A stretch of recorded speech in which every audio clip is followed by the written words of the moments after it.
Ya, habíamos visto lo referente ya a la... Habíamos dicho que los aminoácidos se clasifican en dos grandes grupos, ¿no?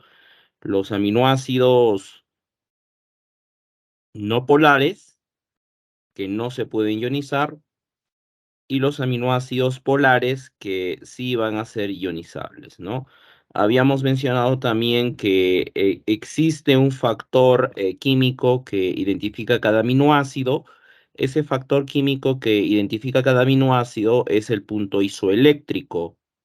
Y este punto isoeléctrico se calcula promediando las constantes de acidez y la constante de basicidad. ¿Ya? De esa forma se calcula ese punto isoeléctrico. Este punto isoeléctrico es único para cada aminoácido. Ese punto isoeléctrico no se puede repetir. ¿Ya? Habíamos visto que dentro de los apolares tenemos a los aminoácidos alifáticos, los aromáticos, los cíclicos y tenemos a un aminoácido azufrado que es la metionina, ¿no? Que es apolar. Esta metionina es apolar. Y la importancia de esa metionina es que es el iniciador para la síntesis de proteínas, ¿no? Hasta ahí habíamos llegado.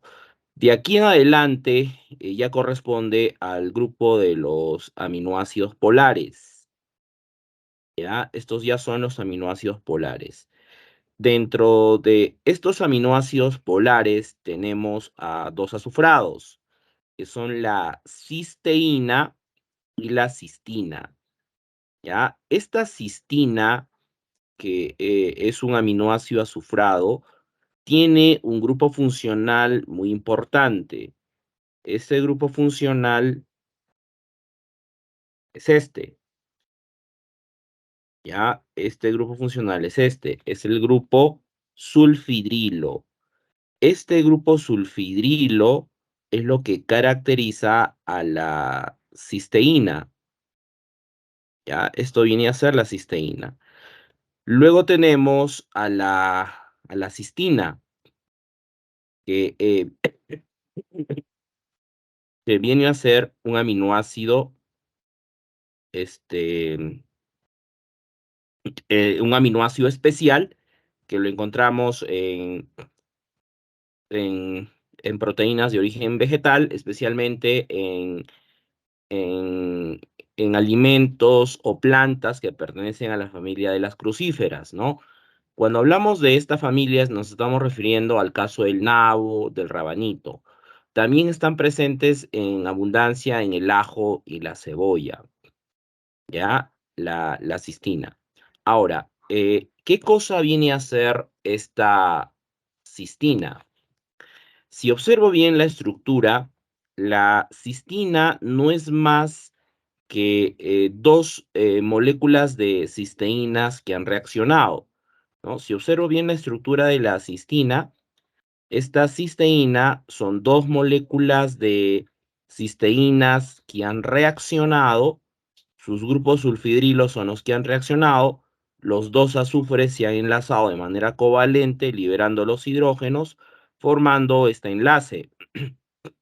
Este enlace viene a ser el enlace puente disulfuro. Ya, este enlace es el enlace de la cistina, el enlace puente disulfuro. Ya, entonces una molécula de cistina se genera cuando dos moléculas de cisteínas reaccionan, fusionándose, uniéndose y generando un enlace puente disulfuro. Ya, entonces esto viene a ser la cistina. Eh, Una cistina entonces tiene un enlace puente disulfuro. Si yo rompo este enlace puente disulfuro, lo que estaría haciendo sería liberando las dos cisteínas, ¿no? Eso es lo que va a ocurrir. Ahora, este enlace puente disulfuro es muy importante para las proteínas. ¿Cuál es la importancia de este enlace puente disulfuro? Estos enlaces puente y sulfuro lo que le van a dar a la proteína es su tridimensionalidad, ¿ya? Son los responsables de la estructura tridimensional de la proteína?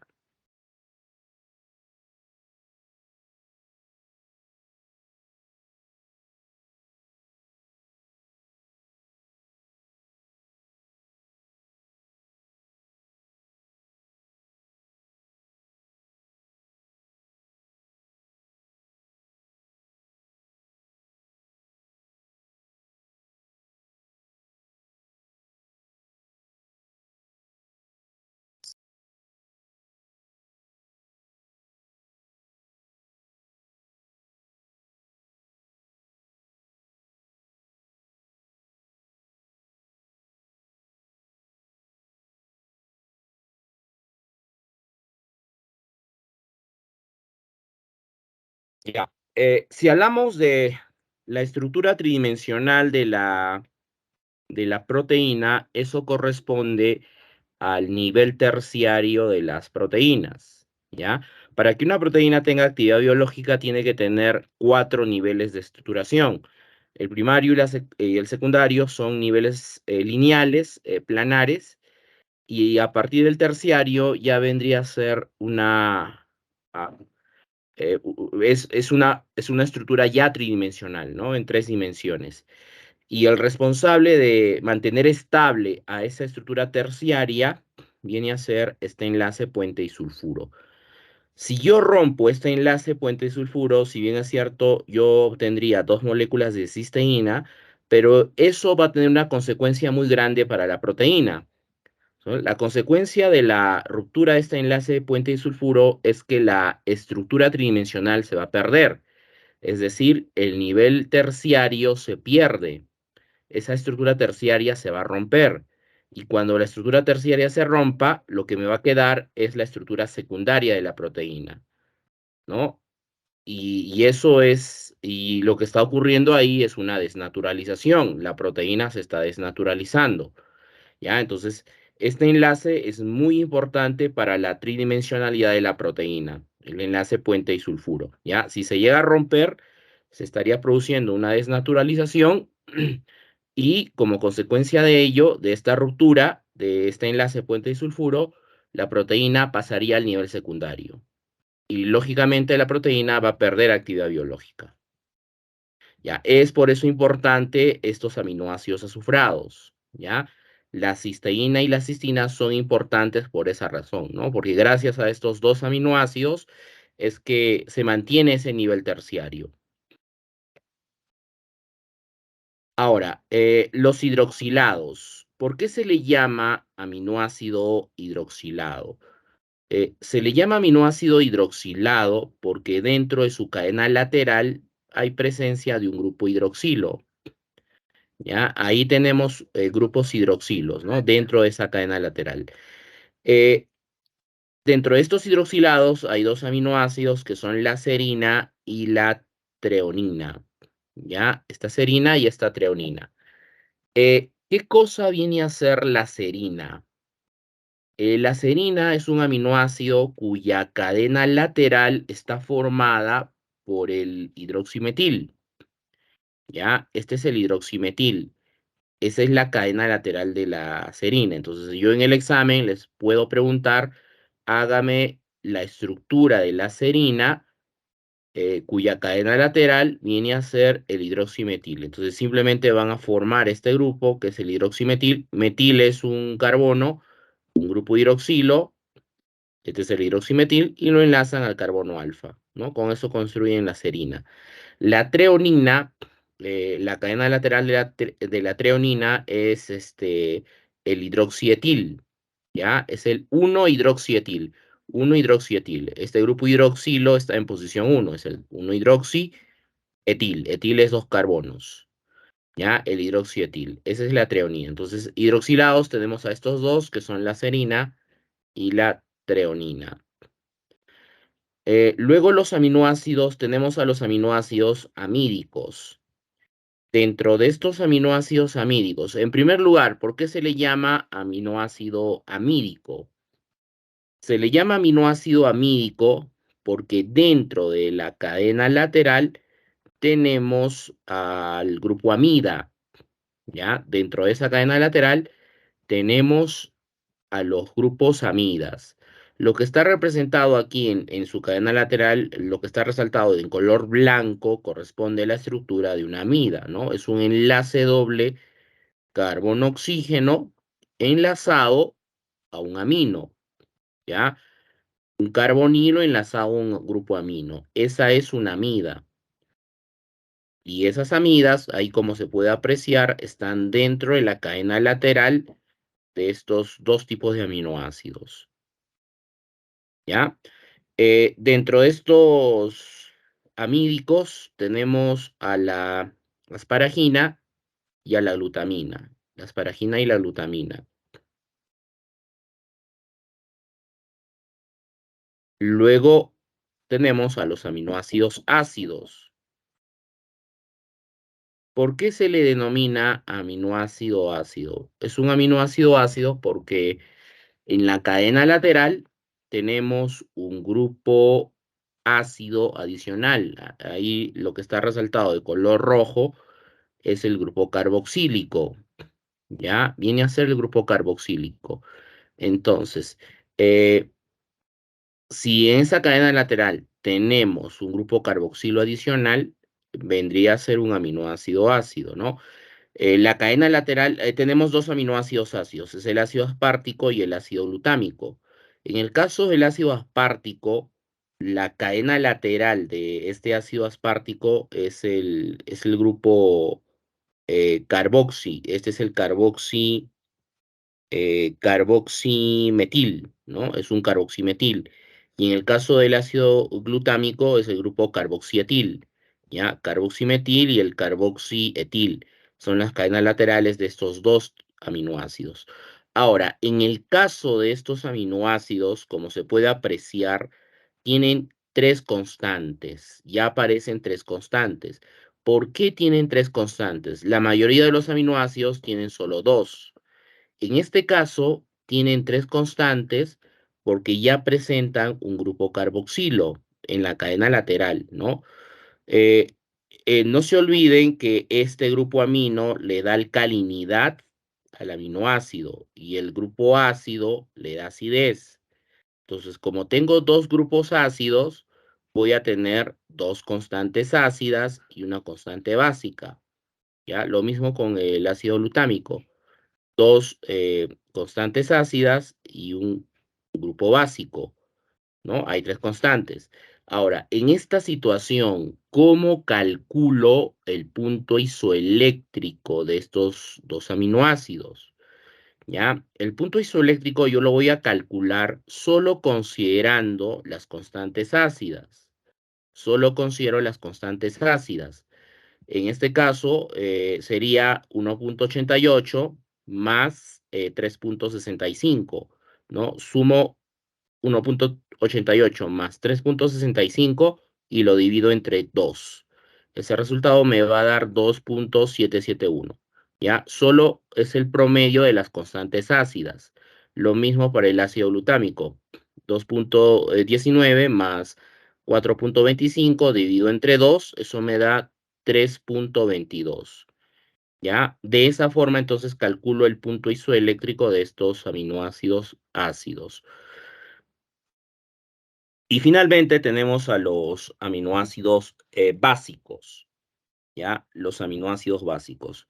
¿Por qué se le llama aminoácido básico? Se le llama aminoácido básico porque en la cadena lateral tenemos grupos aminos, ¿ya? Hay grupos aminos formando la cadena lateral, ¿no? Lo que está ahí resaltado de color celeste son los grupos aminos. A ver, un ratito.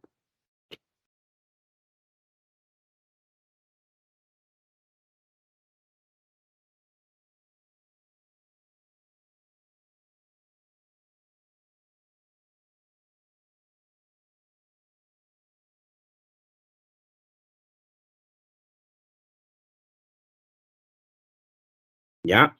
Si tengo, en este caso, en el caso de la histamina y en el caso de la lisina, ¿no? Ahí hay un grupo amino, aquí hay otro grupo amino, pero en el caso de la arginina, esta arginina tiene tres grupos aminos, Y como estos grupos aminos le van a dar alcalinidad al aminoácido, esta arginina se convertiría en el aminoácido más alcalino que tenemos, ¿ya? Esta estructura que está resaltada de color celeste en el caso de la arginina, que posee tres grupos aminos, se denomina grupo guanínico.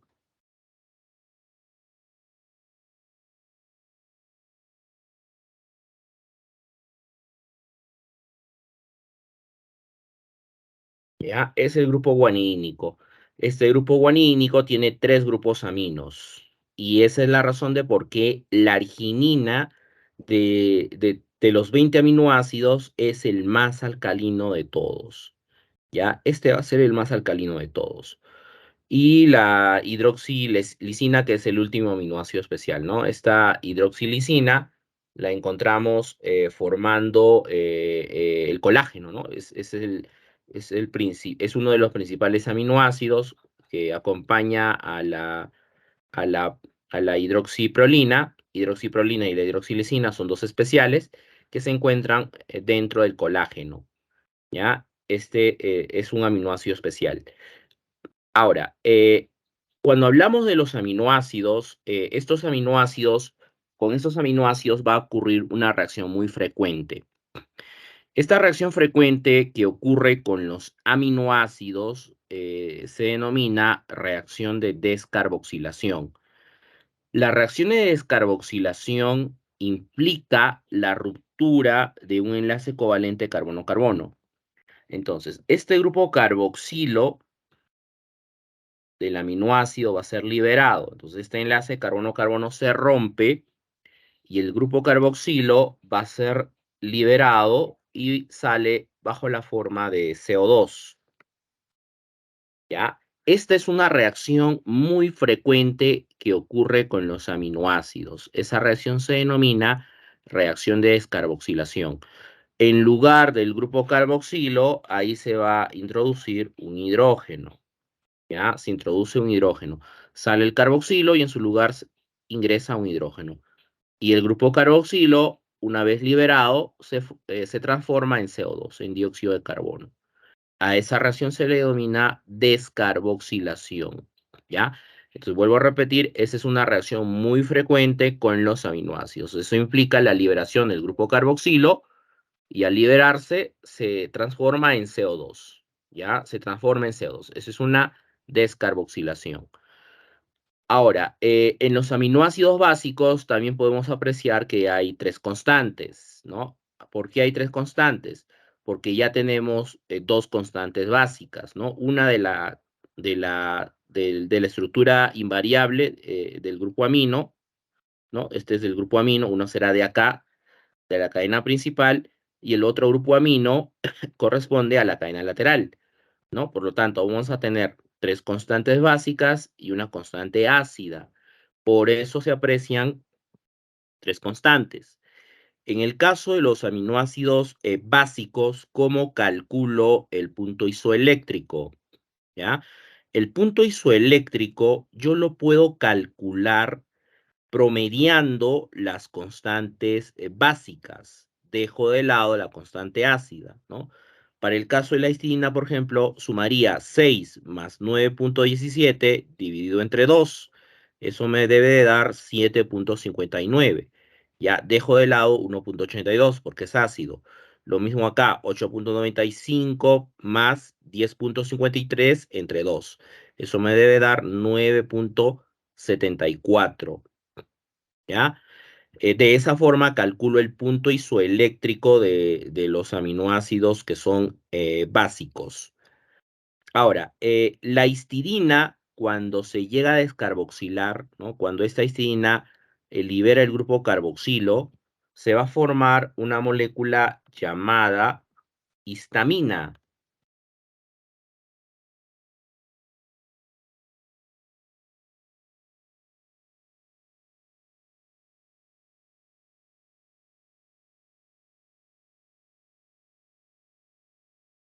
¿Ya? Forma una molécula que viene a ser la histamina. Esta histamina se almacena principalmente a nivel de un tipo de células blancas que vienen a ser los mastocitos. ¿Ya? Entonces, esta histamina se va a almacenar en los mastocitos. Cuando ingresa algo extraño al organismo, ¿no? Podría ser tal vez una bacteria, algún virus o algún xenobiótico, ¿no? Que viene a ser un contaminante, el organismo lo que va a hacer es producir la liberación de la histamina de los mastocitos. O sea, la membrana del mastocito se rompe produciendo la liberación de la histamina. Y cuando esta histamina está libre, puede ocasionar cuadros alérgicos, ¿ya? Puede producir alergias. Es una de las consecuencias de la liberación de la histamina, producir alergias. Entonces, cuando hay un cuadro alérgico, lo que se hace es utilizar un grupo de medicamentos que vienen a ser los antihistamínicos, ¿ya? Utilizamos los antihistamínicos, como el caso de la clorfenamina, la cetiricina, la loratadina, se utilizan ese tipo de antihistamínicos. Pero esos antihistamínicos solo neutralizarían la acción de la histamina, o sea, el cuadro alérgico va a calmar, pero lo que no se va a tratar es lo que ha ingresado, ¿no? O sea, el agente causal de ese cuadro alérgico es la sustancia extraña que ingresó, ¿no? Esa sustancia extraña que ha ingresado todavía va a permanecer en el organismo. O sea, eso no se va a tratar. Entonces, cuando hay un cuadro alérgico grave, severo, hay que hacer un estudio muy exhaustivo para ver cuál ha sido la causa de ese problema alérgico, ¿no? Hace más o menos aproximadamente unos 4 años atrás, yo me acuerdo que hubo una intoxicación muy fuerte de estudiantes de la UNASAN, de Chancayán, no me acuerdo la facultad, que llegaron a emergencia por un cuadro de alergia bien severa. Se trataba de una intoxicación alimentaria, entonces habían consumido un alimento que probablemente haya estado contaminado por tal vez algún virus o tal vez alguna bacteria, ¿no? Y eso fue lo que les causó el cuadro alérgico. Fue una alergia bien severa, e incluso se podría apreciar los salpullidos grandes que tenían a nivel del cuerpo, que el antihistamínico solo no servía. Entonces ahí en esa situación se tuvo que recurrir a la adrenalina, ¿no? La adrenalina es un, adrenalina o epinefrina es un fármaco utilizado en casos de anafilaxia severa. Una anafilaxia severa es una alergia severa que puede generar un shock anafiláctico. Y un shock anafiláctico te puede causar hipotensión, una presión bien baja, puede haber edema y puede haber coma. Puede haber coma. Si no lo trato a tiempo, puede haber coma. Entonces, en una anafilaxia severa se tiene que utilizar la adrenalina. El antihistamínico solito no va a servir. ¿No? No va a servir, que fue el caso que ocurrió con estos pacientes, ¿no? De estos estudiantes. En ellos se les tuvo que administrar la adrenalina, ¿no? Debido a esa anafilaxia que era bien severa, ¿ya? Entonces, eso con respecto a la histidina, ¿ya? La histidina, al descarboxilarse, genera la histamina se almacena en los mastocitos, pero cuando es liberada esta histidina, puede generar cuadros alérgicos. Es una de sus acciones, ¿ya? Ahora, las proteínas tienen también un punto isoeléctrico, ¿ya? Una proteína también tiene su punto isoeléctrico, o sea, yo sabiendo el punto isoeléctrico de la proteína, yo puedo saber si esa proteína es ácida, tiene una tendencia ácida o tiene una tendencia a ser alcalino, ¿no? Viendo solo su punto isoeléctrico. En el caso de las proteínas, ¿cómo se calcula el punto isoeléctrico? ¿Ya? En una proteína, el punto isoeléctrico se va a calcular simplemente promediando los puntos isoeléctricos de cada residuo aminoácidico. O sea, sumamos todos los puntos isoeléctricos y lo dividimos entre la cantidad de residuos aminoácidos que posee, ¿ya? De esa forma se calcula su punto isoeléctrico. Simplemente sería el promedio de los puntos isoeléctricos de sus residuos aminoácidos. De esa forma yo voy a saber si esa proteína es ácida o esa proteína es alcalina. ¿Ya? Entonces, eso con respecto a los aminoácidos. Ahora, estos aminoácidos presentan tres estados de ionización, ¿ya? Esos estados de ionización, principalmente dos, van a depender del pH del medio en el cual se van a encontrar. O sea, un pH ácido o un pH alcalino. En el caso de esta gráfica, aquí dice ingreso de hidrógeno. Entonces, si dice ingreso de hidrógeno, quiere decir que es un medio ácido. ¿Ya? Esto de aquí vendría a ser un medio ácido. Un medio ácido es un medio que es rico en protones. Es un medio que es rico en protones. ¿Qué ocurre con el aminoácido cuando se encuentra en un medio ácido? Cuando ese aminoácido se encuentra en un medio ácido, el aminoácido se va a ionizar, ¿ya? ¿Qué parte del aminoácido es el que se ioniza? Como es un medio rico en protones, el aminoácido se jala el protón del medio. Quien se va a jalar el protón del medio es el grupo amino. Este grupo amino queda ionizado, quedaría bajo la forma de NH3. Y cuando el nitrógeno ahí está ganando, está ganando un enlace covalente, el nitrógeno en su forma neutra es trivalente, pero cuando es tetravalente, como es este el caso, tiene carga positiva. Nitrógeno tetravalente es con carga positiva, ¿no? Entonces, cuando este nitrógeno se jala el protón, quedaría bajo la forma de NH3. Y cuando queda bajo la forma de NH3, el nitrógeno se carga positivamente. En esta situación, el aminoácido tiene una forma catiónica, ¿ya? Tiene una forma catiónica. Y la forma catiónica es básica. Esta forma catiónica es básica. ¿Ya? La forma catiónica es básica. Entonces, es fácil ahí acordarme. Si el medio es ácido, el aminoácido es básico, o sea, el opuesto.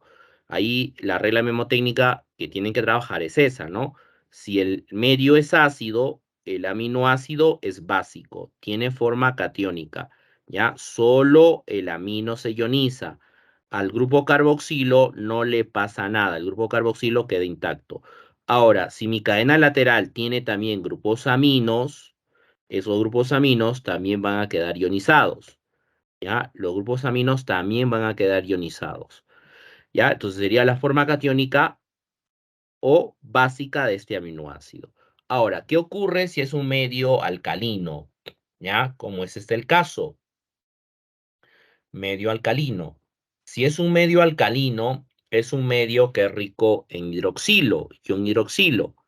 Y esos hidroxilos, en este caso, se jalan un protón del aminoácido, ¿ya? En un medio alcalino, el medio alcalino se jala un protón del aminoácido. Y por lo tanto, el aminoácido va a quedar ionizado, ¿no? Normalmente, el grupo ácido tiene aquí un hidrógeno, ¿no? Ahí tiene un hidrógeno. Entonces, este medio ácido se jala el protón, ¿no? Este protón del grupo ácido va a ser jalado por el medio alcalino. Y eso va a generar que uno de esos oxígenos quede con carga negativa, ¿ya? Ese oxígeno que tenía enlazado el hidrógeno, ese oxígeno que tenía enlazado el hidrógeno es el que tendría la carga negativa. Y al grupo amino no le va a pasar nada. A ese grupo amino no se ioniza. Si mi cadena lateral tiene también grupos carboxilos, esos grupos carboxilos también van a quedar ionizados. El grupo carboxilo pierde el protón y el oxígeno queda con carga negativa, ¿ya?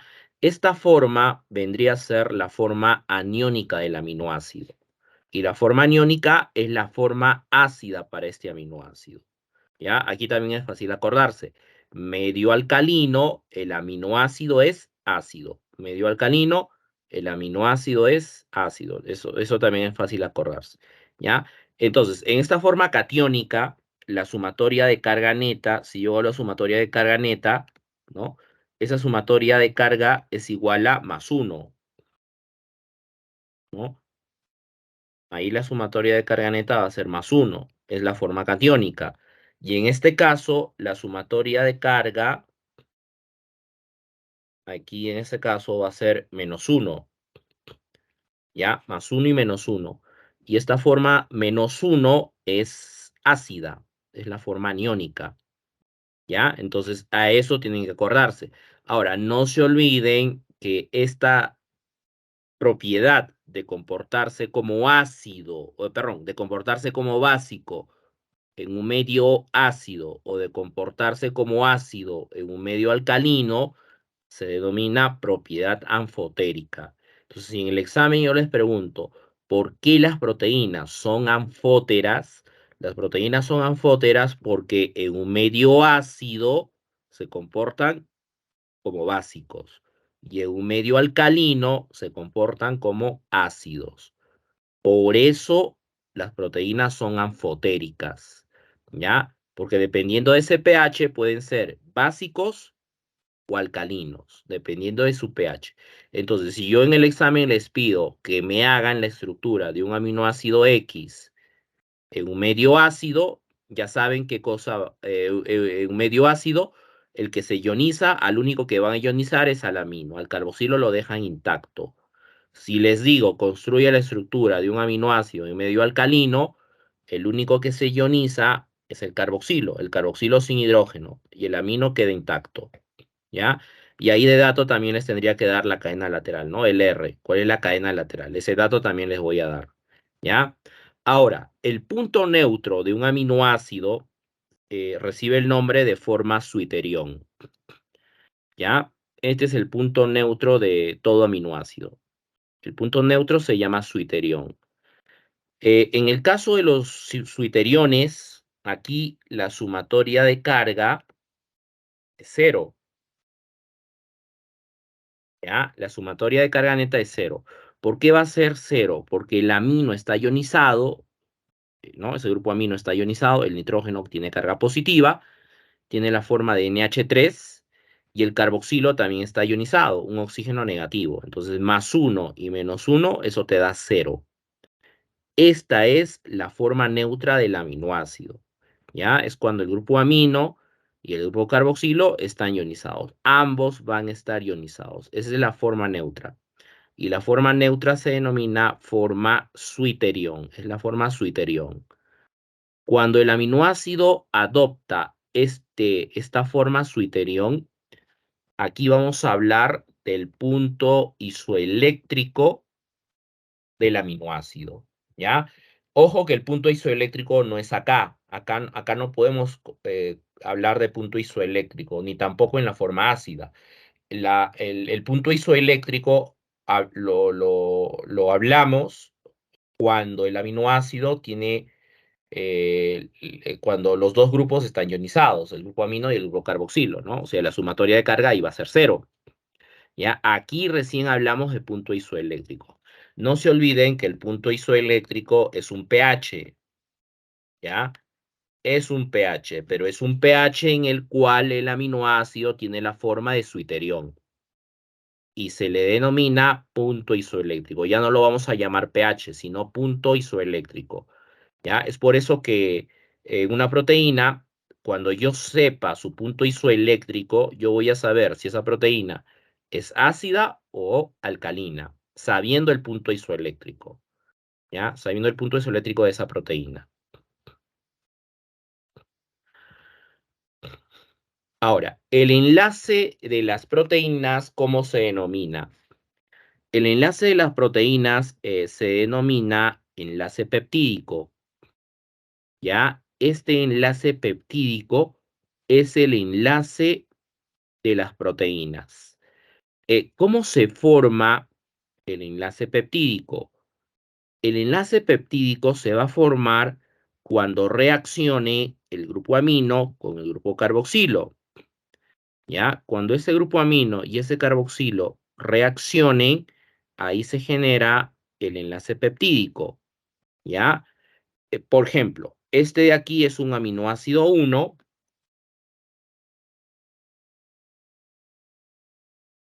Aquí tenemos un aminoácido 1 y el de aquí vendría a ser un aminoácido 2.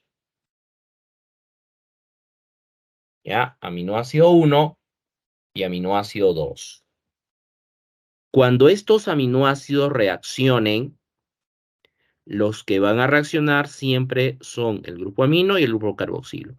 En el caso de este aminoácido 1, quien reacciona va a ser el grupo carboxilo, ¿ya?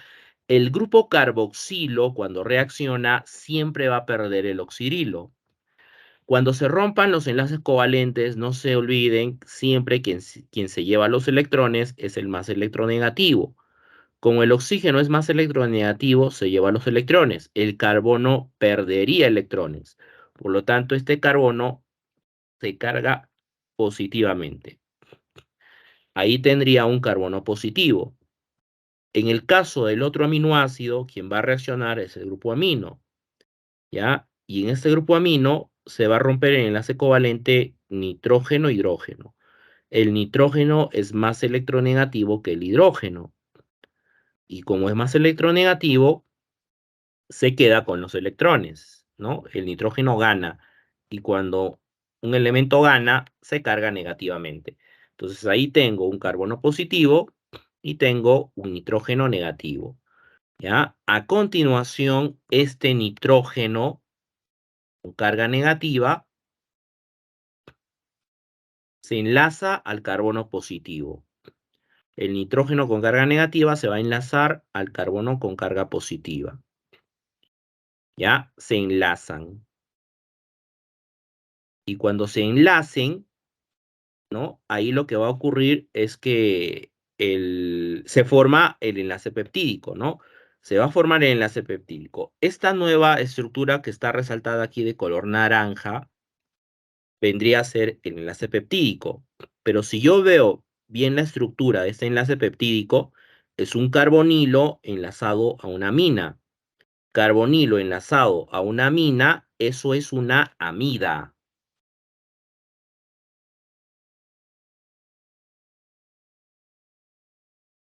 ¿no? Es una amida. Por eso decimos que el enlace peptídico es de carácter amidínico, ¿ya? El enlace peptídico es de carácter amidínico. Este viene a ser el enlace peptídico.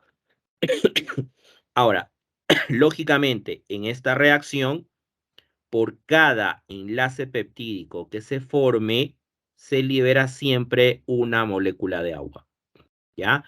Se forma en el enlace peptídico y ahí se va a liberar una molécula de agua. Eso no se olviden, se denomina condensación.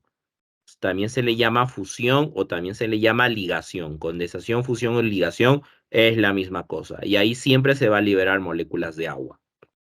Ahora, ¿qué es lo que se ha formado en este caso? ¿Ya? En este caso, lo que se ha formado es un dipéptido. ¿Por qué se le llama dipéptido? Porque los dipéptidos se forman cuando reaccionan dos aminoácidos.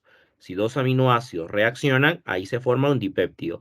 Si reaccionarían tres, sería un tripéptido. Si reaccionan cuatro, tetrapéptido. Si es cinco, pentapéptido. Si es 10, un decapéptido. Si es 20, eicosapéptido. ¿Ya? Ahí utilizamos prefijos y simplemente le agregamos el sufijo péptido. ¿Ya? Ahora, lo que este dipéptido contiene, ¿qué cosa es? Lo que este dipéptido contiene no son aminoácidos, ¿ya? No van a ser aminoácidos. Eso significa que la proteína no está formada por aminoácidos.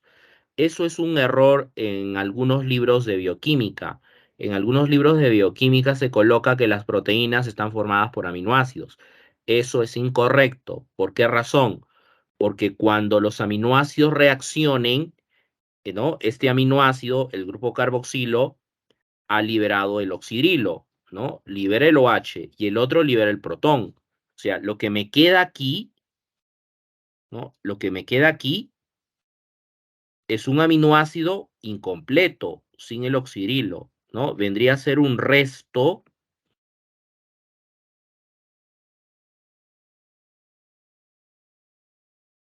Esto vendría a ser un resto, y aquí igual, ¿no? El otro aminoácido ha perdido el hidrógeno Entonces lo que me queda aquí es un resto o también llamado residuo. ¿Ya? Esto sería un resto o residuo aminoacídico. Resto o residuo aminoacídico. Entonces, este dipéptido está formado por dos residuos aminoácidos, ¿ya? Este dipéptido tiene dos residuos aminoácidos, no contiene dos aminoácidos. Por lo tanto, las proteínas no contienen aminoácidos. Lo que contienen las proteínas son restos o residuos aminoácidos, ¿ya? Restos o residuos aminoácidos. ¿Cuándo voy a obtener aminoácidos? Los aminoácidos los obtengo cuando la proteína es sometida a un proceso de hidrólisis. Cuando la proteína es sometida a un proceso de hidrólisis, ahí obtenemos los aminoácidos. Cuando este dipéptido se rompa por un proceso de hidrólisis, ahí tú vas a obtener dos aminoácidos, ¿ya? Y lógicamente ahí necesitarías una molécula de agua, ¿ya? Para romper este enlace peptídico, tú necesitas una molécula de agua, ¿ya? Para hidrolizarlo. Y al hidrolizar este dipéptido, obtendrías dos moléculas de agua. Cuando se condensa el dipéptido, ahí se libera una molécula de agua. Y lo que contiene el dipéptido son dos restos o residuos aminoácidos. No contienen dos aminoácidos, ¿ya? Los aminoácidos los vamos a obtener cuando este dipéptido sea sometido a un proceso de hidrólisis. Ahí recién obtenemos a los aminoácidos. Ahora, este enlace peptídico es importantísimo para las proteínas. ¿Por qué razón? Porque este enlace peptídico, ¿ya? Le va a dar direccionalidad a la proteína.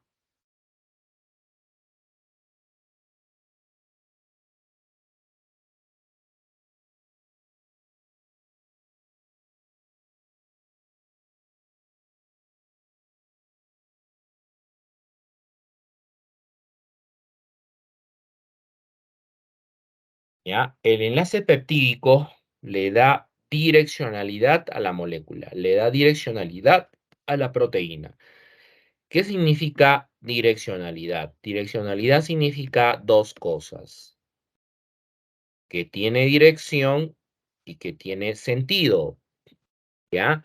Que tiene dirección y que tiene sentido.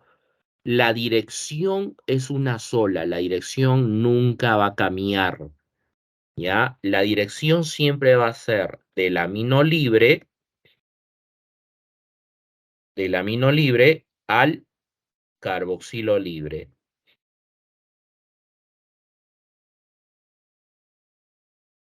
¿ya? Del amino libre al carboxilo libre. Lo que cambia es el sentido. El sentido sí puede variar. El sentido puede ser derecha-izquierda, izquierda-derecha, arriba-abajo o abajo-arriba. El sentido sí puede variar. Por ejemplo, en este dipéptido, aquí yo observo el amino libre, este es el inicio. Aquí veo el carboxilo libre, es el final. El sentido de este dipéptido tendría que ser de izquierda a derecha, ¿ya? De izquierda a derecha. En esta estructura puedo observar que lo que es la estructura de un pentapéptido, ¿no? Este pentapéptido está formado por 5 residuos aminoácidos, ¿no? Tiene 5 residuos aminoácidos, ¿ya? Y tiene 4 enlaces peptídicos, ¿no? Uno, 2, 3 y 4. Ahí hay 4 enlaces peptídicos. ¿Ya? Entonces, lo que posee este pentapéptido son 5 residuos aminoácidos. Para condensar a este pentapéptido se han liberado 4 moléculas de agua. Para hidrolizarlo se necesitan 4 moléculas de agua. Y producto de esa hidrólisis yo obtendría 5 aminoácidos. Ahí yo voy a obtener 5 aminoácidos. Ahora, esta direccionalidad también es importante porque le va a dar posicionamiento a cada residuo aminoácido. Cada residuo aminoácido ocupa una posición en la molécula, ¿ya? Aquí observo, por ejemplo, aquí está el amino libre, ¿no? Este es el amino libre y por lo tanto, este es el inicio, ¿ya? Este es el inicio. Aquí veo el carboxilo libre, hay un grupo carboxilo libre y este sería el fin, el final. Este es el inicio y este es el final.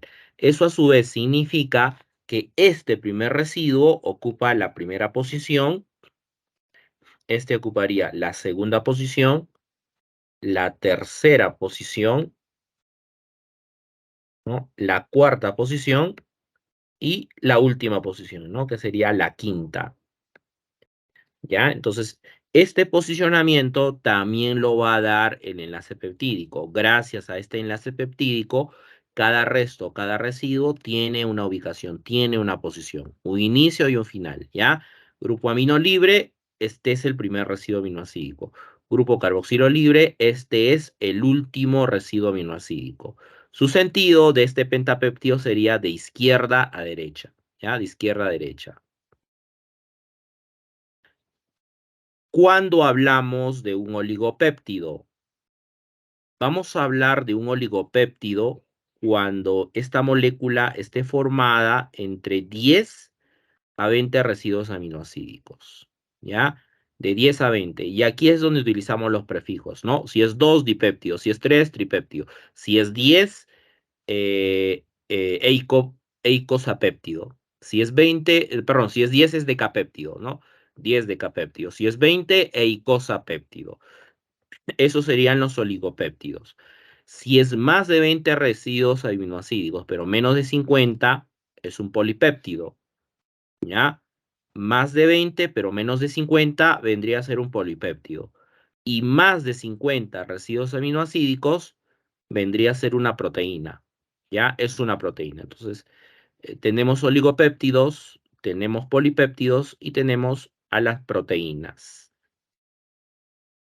Ahora, de acuerdo a la composición química de sus unidades monoméricas, a las proteínas las vamos a clasificar en dos grupos. Proteínas simples o llamadas homoproteínas y las proteínas conjugadas o también llamadas heteroproteínas. ¿Ya? Empecemos por las proteínas simples.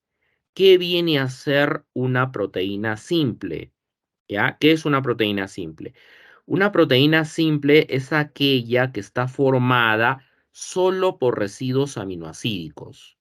Solo tiene residuos aminoácidos, o sea, la unidad monomérica es idéntica.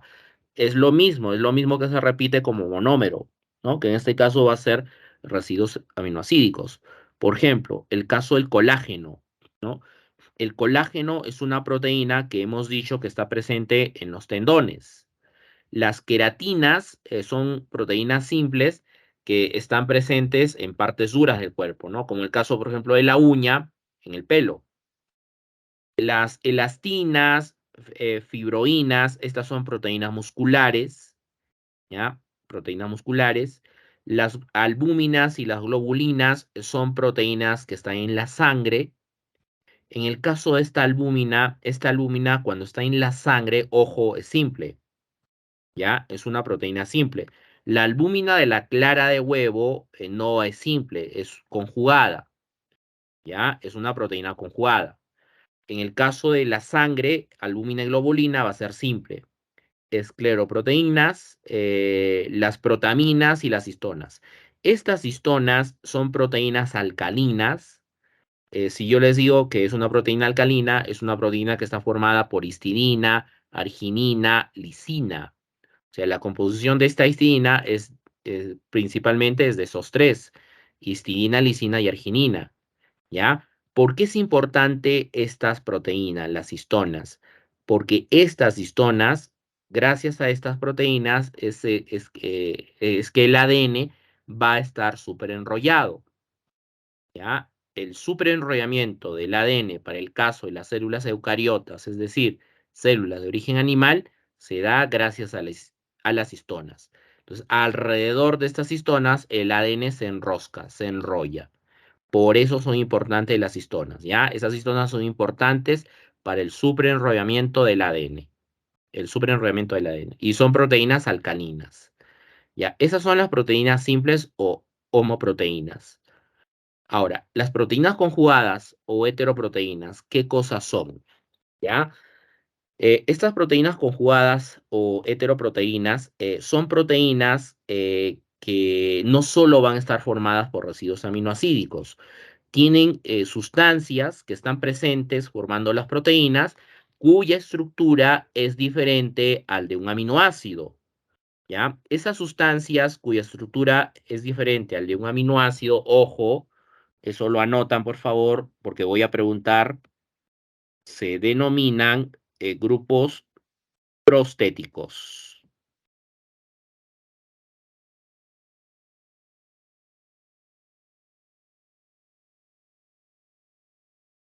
¿ya? Son los grupos prostéticos. ¿Qué viene a ser un grupo prostético? Los grupos prostéticos son sustancias cuya estructura es completamente diferente al de un aminoácido. Eso es un grupo prostético. Entonces, las proteínas conjugadas o heteroproteínas presentan grupos prostéticos, ¿ya? Van a presentar grupos prostéticos. Ejemplos de proteínas conjugadas, las lipoproteínas, ¿ya? ¿Cuál es el grupo prostético de una lipoproteína? Lípidos, son lípidos. Es su grupo prostético. De las glucoproteínas, carbohidratos, ¿ya? Un carbohidrato unido a una proteína, eso existe, eso se llama glucoproteína. ¿Cómo identificamos una glucoproteína en el laboratorio? Las glucoproteínas en el laboratorio se van a identificar utilizando el reactivo de Buret y el reactivo de Molish, ¿no? La parte proteica se identifica con el reactivo de Buret y la parte carbohidratada con el reactivo de Molish, ¿ya? Entonces, de esa forma identifico las glucoproteínas. El caso de la albúmina de la clara del huevo es una glucoproteína. O sea, si usamos el reactivo de Molish, va a dar positivo. Voy a observar el halo lila.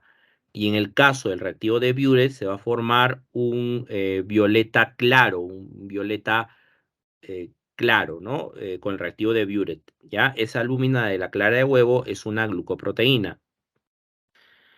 Luego tenemos a las metaloproteínas, nucleoproteínas, perdón. Estas nucleoproteínas, su grupo prostético son ácidos nucleicos. ¿Ya? Las fosfoproteínas, su grupo prostético es un grupo fosfato. Las homoproteínas o hemoproteínas, ¿ya? Hemoproteínas son aquellas que presentan como grupo prostético el grupo hemo. Y este grupo hemo, quienes presentan grupo hemo es el caso de la hemoglobina y de la miohemoglobina, ¿ya? Hemoglobina y mioglobina. Ahora, las metaloproteínas, su grupo prostético son metales. Cuando hablamos de metaloproteínas, ¿ya? La mayoría de metaloproteínas tienen actividad enzimática, ¿ya? Son enzimas. La enzima necesita de un metal. No se olviden que las proteínas, las enzimas son de carácter proteico. Una enzima es de carácter proteico. Una enzima requiere de algunos oligoelementos. Esos oligoelementos que son necesarios para que la enzima esté activa, ¿ya? Se denominan cofactores.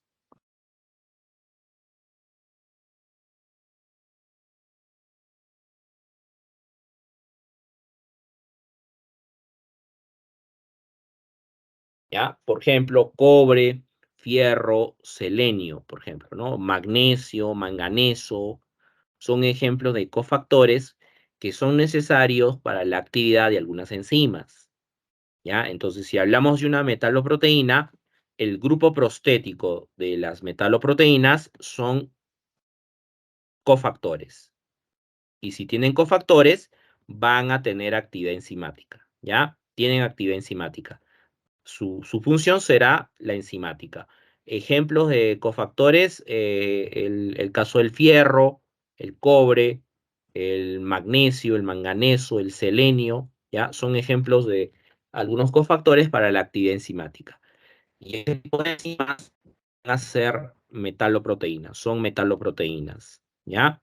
Ahora, existe una clasificación también de proteínas de acuerdo a su forma y de acuerdo a su solubilidad, ¿ya? De acuerdo a la forma y solubilidad que pueden adoptar las proteínas, se clasifican en proteínas fibrosas y proteínas globulares. Estas proteínas fibrosas son alargadas y esas proteínas fibrosas las encontramos a nivel de los músculos, ¿no? Ahí vamos a encontrar estas proteínas fibrosas. Las proteínas globulares son compactas, son mucho más compactas, son mucho más comprimidas. Y estas proteínas globulares las encontramos a nivel de la sangre, ¿no? A nivel de la circulación, ¿ya? Entonces, de acuerdo a la forma y solubilidad, tenemos a las fibrosas y a las globulares.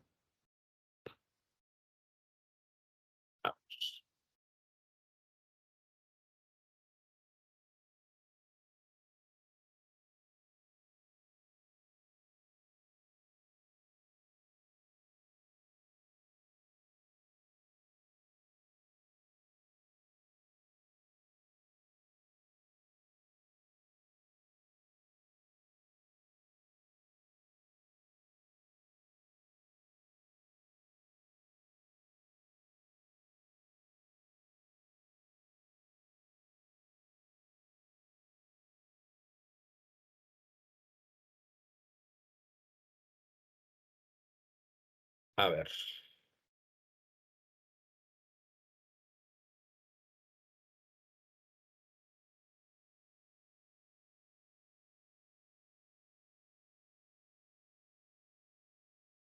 ya. A ver, para que la proteína tenga actividad biológica, ¿ya? Para que una proteína tenga actividad biológica, las proteínas tienen que tener un nivel de estructuración, ¿ya? Deben tener un nivel de estructuración. Es el caso de la estructura primaria, la secundaria, la terciaria y la estructura cuaternaria. Tienen que tener esos niveles de estructuración para que la proteína tenga actividad biológica. Cuando hablamos de una estructura primaria, ¿ya? ¿Qué es estructura primaria en la proteína? La estructura primaria vendría a ser como esta hoja que tengo aquí en la mano, ¿no? Esta hoja que tengo aquí en la mano es lineal, ¿no? Esta hoja es lineal, ¿ya? Esta hoja lineal es plana. Lo que forma esta estructura lineal son los residuos aminoácidicos. Los residuos aminoácidicos van a formar esta estructura lineal. El enlace clave de esta estructura lineal es el enlace peptídico, ¿ya? Va a ser el enlace peptídico. Entonces, una forma lineal es una forma planar. Entonces, el enlace peptídico habíamos dicho que es importante porque le va a dar direccionalidad a la proteína, o sea, le va a dar dirección y le va a dar sentido. Ya, la dirección no va a cambiar nunca, la dirección siempre va a ir del grupo amino al grupo carboxilo. El sentido puede variar, el sentido puede ser derecha-izquierda, izquierda-derecha, abajo-arriba o arriba-abajo. El sentido varía, ¿ya? Entonces, esto viene a ser estructura primaria. Si definimos qué cosa viene a ser la estructura primaria en una proteína, vendría a ser la secuencia de los residuos aminoácidos a lo largo de la hebra. ¿Ya? Es la secuencia de los residuos aminoácidos a lo largo de la hebra. Y lo que mantiene estable a esta estructura primaria es el enlace peptídico. Va a ser el enlace peptídico, ¿ya? Que le va a dar direccionalidad, le da posicionamiento a la proteína. ¿Ya? Esa es la estructura primaria. Ahora, si de esta estructura primaria yo hago esto, ¿ya? Yo hago esto. Lo que he hecho simplemente, ¿qué cosa es? Es coger esta estructura primaria, ¿no? He cogido este papel y lo que he hecho es doblarlo, ¿no? Lo he doblado de esta manera, ¿no? Lo doblé de esta manera. Entonces, esta nueva estructura que yo he construido se denomina estructura secundaria, ¿ya? La estructura secundaria. ¿Qué vendría a ser estructura secundaria para la proteína? Es la forma, la manera como la estructura primaria se dobla o se enrolla sobre sí misma. Eso viene a ser estructura secundaria. Ahora, esta nueva forma que yo he generado, ¿no? Que tiene la forma de un cilindro, se denomina alfa hélice. ¿Ya? Es una alfa hélice. La alfa hélice es un tipo de estructura secundaria de la proteína. Ya, entonces simplemente lo que he hecho es coger la primaria y la he doblado de esta forma. He construido una alfa hélice. ¿Cómo construyo esta alfa hélice? La alfa hélice yo la construyo a partir de una cadena, ¿no? Cojo una cadena y esa cadena la doblo de esta manera, ¿no? La voy a doblar de esta manera. Al doblarla construyo esta estructura helicoidal, ¿no? Que se denomina alfa hélice, ¿ya? Ahora, el enlace clave de esta alfa hélice vienen a ser los enlaces puente de hidrógeno. Las proteínas pueden formar fácilmente enlaces puente de hidrógeno. ¿Por qué fácilmente forman enlaces puente de hidrógeno? Porque tienen el grupo NH y tienen el grupo COH. Compuestos que tengan enlace covalente NH o enlace covalente OH fácilmente forman enlaces puente de hidrógeno. ¿Ya? Entonces, esta alfa hélice, aquí al medio hay un eje central. ¿Ya? Aquí al medio vamos a tener un eje central. Alrededor de este eje central, la estructura primaria se va a ir doblando, como, es como un hilo, ¿no? Cojo un hilo y alrededor de un eje voy enroscando hasta formar esta estructura helicoidal, ¿ya? Aquí tenemos un eje central y alrededor de ese eje central, la estructura primaria se va a ir doblando, enroscando. Ahora, los enlaces puente de hidrógeno en esta alfa hélice, ¿ya? En esta alfa hélice que yo he construido, estos enlaces puente de hidrógeno van a ser paralelos o ligeramente paralelos al eje central de la hélice, ¿ya? Aquí al medio hay un eje central. Entonces, esos enlaces puente de hidrógeno van a ser paralelos o ligeramente paralelos al eje central de la hélice. ¿Ya? Esta vendría a ser entonces la, la alfa hélice, que es una estructura secundaria. Ahora, ¿qué ocurre si yo no la doblo de esta manera, ¿no? Si la doblo de otra manera, ¿ya? Por ejemplo, voy a doblarla de esta manera,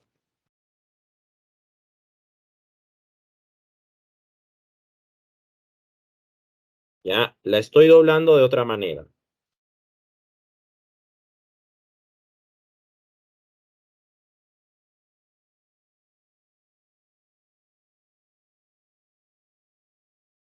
¿no? Me sale algo así, me sale algo así, ¿no? O sea, he doblado la proteína de otra manera, la he doblado de otra manera, ¿no? Tiene la forma de zigzag.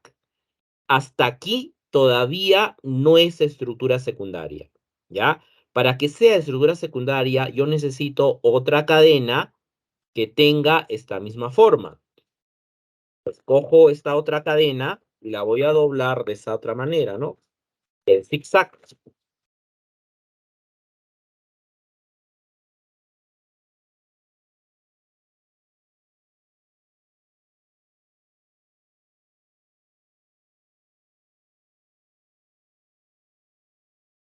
¿Ya? La he doblado de esta otra forma.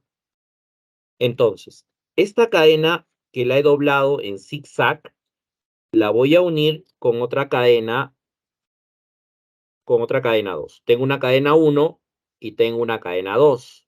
Las dos cadenas las uno.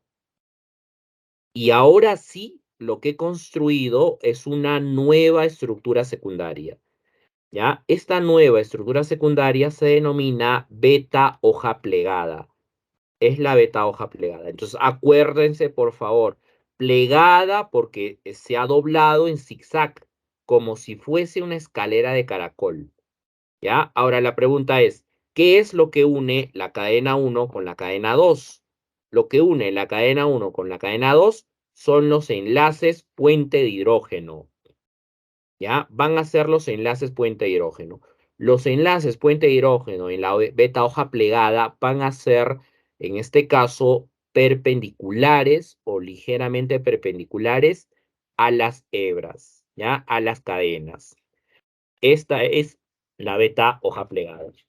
Ahora, existen diferencias entonces en cuanto a la alfa hélice y a la beta hoja plegada, ¿ya? La alfa hélice se puede formar a partir de una sola cadena. Cojo una cadena y la doblo de manera helicoidal, ¿ya? Y los enlaces puente de hidrógeno van a ser paralelos o ligeramente paralelos a la hélice. Esa es la alfa hélice. La beta plegada, para que se forme, yo necesito por lo menos dos cadenas que sean paralelas, ¿ya? Pueden ser más, ojo, pueden ser tres, pueden ser cuatro, pueden ser cinco, ¿ya? Una sola no te forma beta plegada, una sola te puede generar la alfa hélice. Para que se genere la beta plegada, tú necesitas por lo menos dos cadenas. Dos cadenas. Y lo que une a esas cadenas son los enlaces puente hidrógeno. ¿Ya? Entonces vean la diferencia. La alfa hélice se genera a partir de una. La beta plegada tiene que ser más de una. Los enlaces puente hidrógeno en la alfa hélice son paralelos al eje central de la hélice. En la beta plegada, los enlaces puente de hidrógeno van a ser perpendiculares a las hebras, ¿ya? A las hebras. Entonces, lo que mantiene estable a esta estructura secundaria son los enlaces puente de hidrógeno, ¿ya? Ese es el enlace clave de la estructura secundaria. Ahora, existe un tercer tipo de estructura secundaria. Ese otro tercer tipo de estructura secundaria vendría a ser la triple hélice. Son las triple hélices. ¿Qué es una triple hélice? La triple hélice sería el equivalente a una trenza, ¿no? O a una trenza. ¿Cómo hago una trenza? Cojo tres mechones, ¿no? Tres mechones de pelo, y esos tres mechones de pelo las enrosco una sobre la otra, ¿no? De esa forma hago una trenza. Entonces, eso vendría a ser la triple hélice, ¿ya?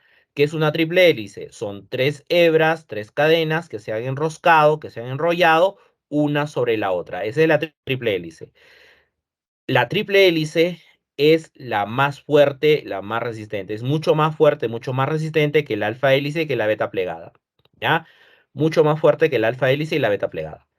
Pero la triple hélice es más escasa. Esas triple hélices son más escasas.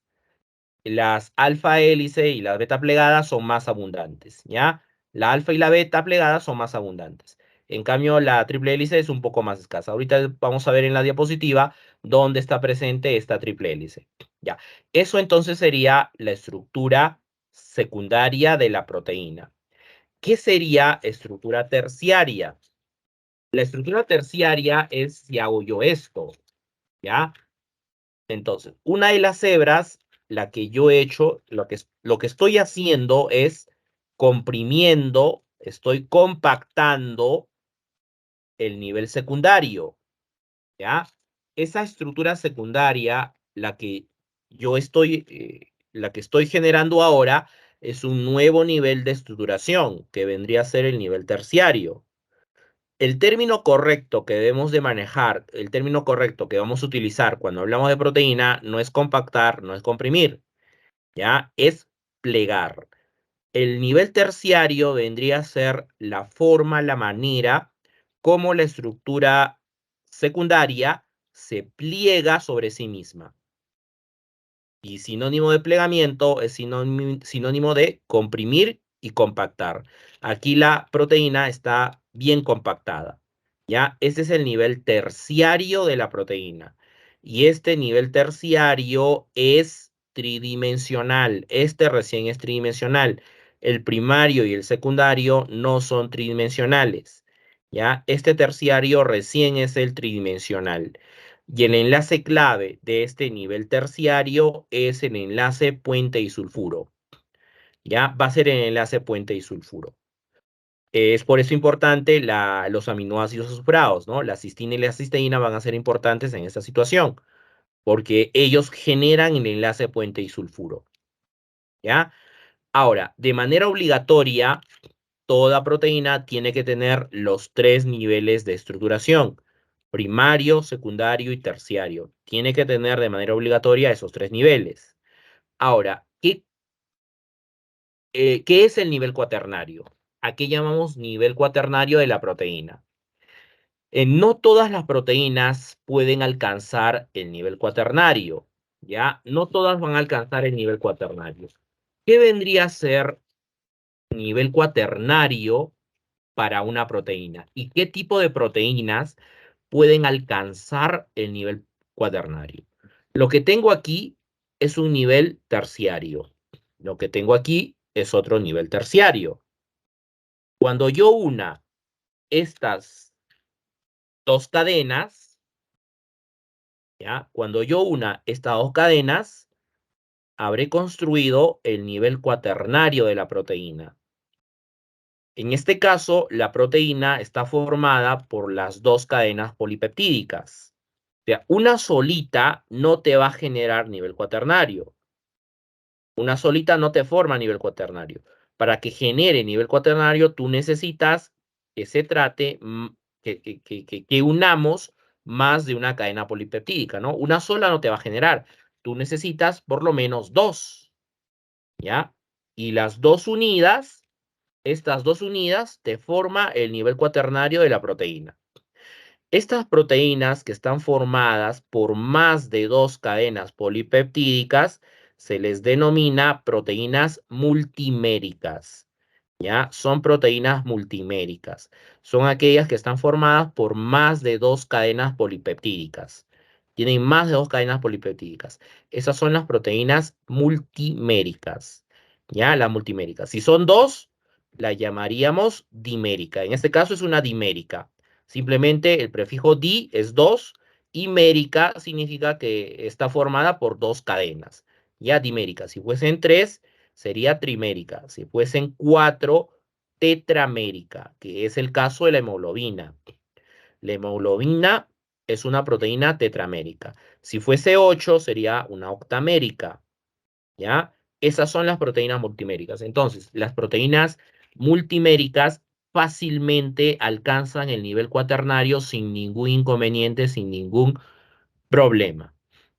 Ahora, otro tipo de proteínas que alcanzan el nivel cuaternario son las proteínas conjugadas o heteroproteínas.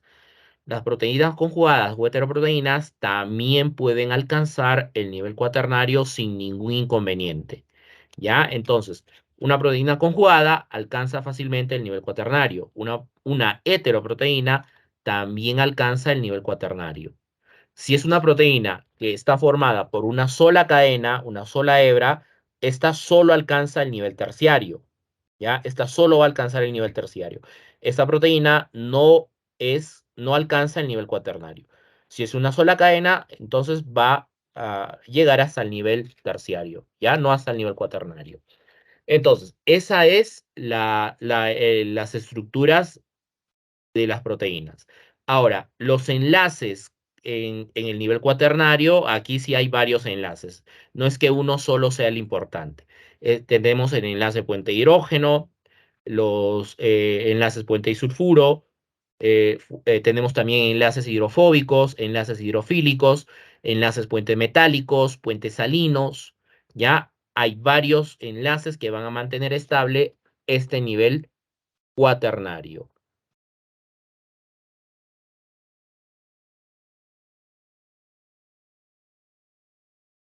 ¿Ya? Entonces, aquí en la diapositiva tenemos la representación, por ejemplo, de dos cadenas, ¿no? Son dos cadenas, una es de la humana, esta es la hemoglobina humana, y la de aquí es de la mioglobina del cachalote, ¿no? Que es una especie marina, ¿ya? Las dos están formadas por 135 residuos aminoácidos. 135 residuos aminoácidos. ¿Ya? Entonces, cuando hablamos del nivel primario, es la secuencia de los residuos aminoácidos a lo largo de la hebra, ¿no? Entonces, ahí ustedes observan que hay un posicionamiento, ¿no? Cada uno de esos residuos aminoácidos tiene una ubicación, tiene una posición. Inicio, amino libre. Final, carboxilo libre. ¿Ya? Ese es el nivel primario. Y cuando hablamos de la estructura secundaria, de la proteína, estamos hablando de la alfa hélice, de la beta hoja plegada y de la triple hélice. Y el enlace clave de esas estructuras es el enlace puente de hidrógeno. ¿Ya? Los enlaces puente de hidrógeno. En este caso es la alfa hélice. Alrededor de este eje central, la estructura primaria se dobla, se enrosca. Y los enlaces puente de hidrógeno van a ser paralelos. Aquí hay un enlace puente de hidrógeno paralelo o ligeramente paralelo al eje central de la hélice. ¿Ya? En el caso de las beta hoja plegadas, estas beta hoja plegadas, para que se generen, tú necesitas mínimo dos cadenas, dos hebras, que sean paralelas. ¿Ya? En este caso tenemos a tres cadenas que son paralelas. ¿Ya? Y se van a doblar, esas tres hebras se doblan en zigzag. Cuando se doblan en zigzag, adoptan una estructura secundaria llamada beta hoja plegada. ¿Ya? Y lo que mantiene unida esta cadena 1 con la cadena 2 y la cadena 3 son los enlaces puente hidrógeno. Y esos enlaces puente hidrógeno se mantienen unidos mediante... los enlaces puente hidrógeno van a ser perpendiculares a las hebras. ¿Ya? Perpendiculares a las hebras. Ahora, las beta hoja plegadas pueden ser paralelas o pueden ser antiparalelas, ¿ya? Paralelas o antiparalelas. Cuando hablamos de una beta hoja plegada paralela, cuando todas las hebras tienen el mismo sentido. Si tienen el mismo sentido, es una beta plegada paralela, ¿no? Y antiparalela cuando las hebras tienen sentidos opuestos, ¿no? En este caso, miren, va de izquierda a derecha. Entonces aquí tendría el amino libre y aquí el carboxilo libre. Y aquí sería de derecha a izquierda. Amino libre, carboxilo libre. Tienen sentidos opuestos. ¿Ya? Y si tienen el mismo sentido, ¿no? Los grupos aminos a la derecha, el grupo carboxilo a la derecha, si tienen el mismo sentido las tres, esa sería paralela. ¿Ya? Y la triple hélice, ¿no? Esta triple hélice es la más fuerte, la más resistente, pero la más escasa. ¿Ya? Son tres hebras que se enrollan una sobre la otra. Esta beta hoja plegada la tenemos en una proteína importante, en el colágeno. ¿Ya? Esta triple hélice, el colágeno fácilmente adopta este nivel de estructuración secundario, que es una triple hélice. El colágeno es una triple hélice. Y la triple hélice es fuerte, es resistente, es equivalente a un alambre de cobre, ¿no? En cuanto a su dureza, va a ser equivalente a un alambre de cobre. ¿Ya? La encontramos en los tendones. Ese tendón tiene que soportar una alta tensión, eh, es resistente, ¿no? Resiste peso. Entonces, si ese tendón se llega a romper, eso genera un dolor intenso. Y la única forma para aliviar eso es con una cirugía. Entonces, eso tendrá que hacerlo un cirujano especialista, ¿no? Un cirujano especialista lo que tendrá que hacer es unir los dos fragmentos de tendones que se han roto, lo une y lo cose, ¿no? Ese es un trabajo bien especializado, ¿no? Cualquier cirujano no hace ese trabajo, ¿no? El tendón, su equivalencia en resistencia es el equivalente a un alambre de cobre. O sea, que se rompa un tendón, que se rompa un alambre de cobre es doloroso, eso va a ser bien doloroso,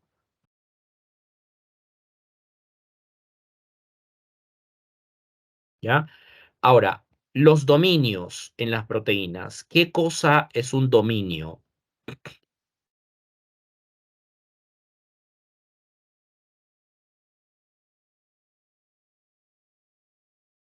¿Ya? ¿Qué viene a ser un dominio? Los dominios son regiones características de la proteína. Es una región de la proteína que tiene una característica particular. ¿Ya? Esos son los dominios. Ejemplos de dominios en las proteínas son el caso de las hebras libres.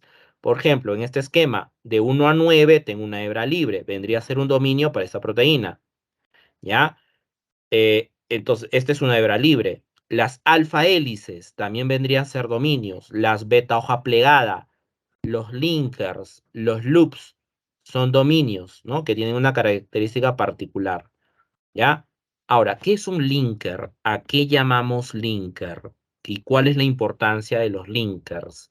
Los linkers son hebras libres que lo que hacen son unir dominios. Pueden ser dominios diferentes o pueden ser los mismos dominios, ¿no? En este caso, este linker que va de 69 a 90 es una hebra libre que está uniendo una alfa hélice con una beta hoja plegada. Son dos dominios diferentes, ¿no? Y cuando tenemos una hebra libre que una dominios, a esa hebra linker, a esa hebra libre la llamamos linker, ¿ya? Linker es un término en inglés que significa unión. Unión en este caso de dominios. Ahora, la importancia de los linkers. Estos linkers, dependiendo de su tamaño, si yo tengo un linker grande, que es una proteína que fácilmente va a sufrir un proceso de desnaturalización. Si el linker es pequeño, la proteína difícilmente se desnaturaliza, ¿ya? Entonces, linker grande, la proteína fácilmente, el linker grande, perdón, la proteína fácilmente se desnaturaliza. Y linker pequeño, la proteína difícilmente se va a desnaturalizar. ¿Ya? Esa es la importancia de los linkers. Ahora, si yo tengo una proteína donde yo tengo más alfa hélice que beta hoja plegada, eso también es importante para la actividad de la proteína. ¿Ya? Si tiene más alfa hélice que beta plegada, es una proteína funcional, ¿ya? Esa es una proteína funcional. Eso significa que la proteína va a cumplir una función específica. Por ejemplo, el caso de las enzimas. En las enzimas vamos a tener más alfa hélice que beta hoja plegada, ¿ya? Eso es el ejemplo de una proteína funcional, las enzimas. Beta hoja plegada. Si abundan las beta hoja plegadas, si hay más beta hoja plegada que alfa hélice, esta es una proteína de tipo estructural, ¿ya? Es una proteína de tipo estructural. Eh, forma una estructura a nivel del organismo, ¿no? Es una proteína de tipo estructural. Por ejemplo, las proteínas integrales que forman los canales iónicos. Las proteínas integrales son proteínas que están en contacto con el intra y con el extracelular, o sea, atraviesan la membrana celular. Y esas proteínas integrales son importantes para el flujo de iones, ¿no? De ion sodio, ion potasio, ion calcio, ¿ya? Por eso son importantes esas proteínas integrales.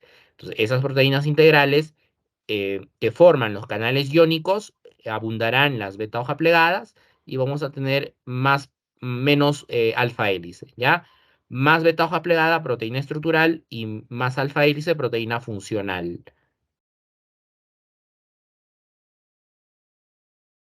¿Ya? Ahora, el nivel terciario viene a ser la forma, la manera como la proteína se pliega sobre sí misma. Y el enlace clave del nivel terciario es este, ¿ya? Los enlaces puente y sulfuro. Si el enlace puente y sulfuro se rompe, la proteína pierde su tridimensionalidad, pasaría al nivel secundario. La proteína se está desnaturalizando y la consecuencia de la desnaturalización es que la proteína pierda actividad biológica.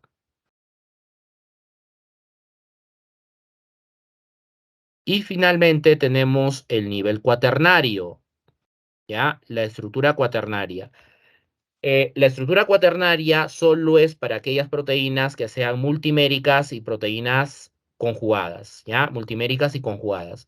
¿Qué es estructura cuaternaria para una proteína multimérica? Para una proteína multimérica, el nivel cuaternario es la forma como sus subunidades se mantienen unidas. Si yo les hablo de subunidades, es el caso de las cadenas polipeptídicas, ¿ya? En el caso, por ejemplo, de la hemoglobina es una proteína tetramérica. Está formada por 4 subunidades, 2 subunidades alfa y 2 subunidades beta, ¿ya? 2 alfa y 2 beta. Es una proteína tetramérica. Ahora, la hemoglobina también es conjugada, ¿ya? ¿Qué será proteína conjugada para el caso ¿qué será estructura cuaternaria para el caso de una proteína conjugada? Es la forma, la manera como el grupo prostético se une a las cadenas polipeptídicas, ¿ya? La forma, la manera como ese grupo prostético se va a mantener unido a la cadena polipeptídica, ¿no? El caso de la hemoglobina. El grupo prostético de la hemoglobina es el grupo hemo, ¿ya? Va a ser el grupo hemo, ese es su grupo prostético. ¿Qué es el grupo hemo? El grupo hemo, miren, es este de acá. Son 4 anillos heterocíclicos nitrogenados, ¿no? Ese es el uno, este es el 2, el 3 y el 4.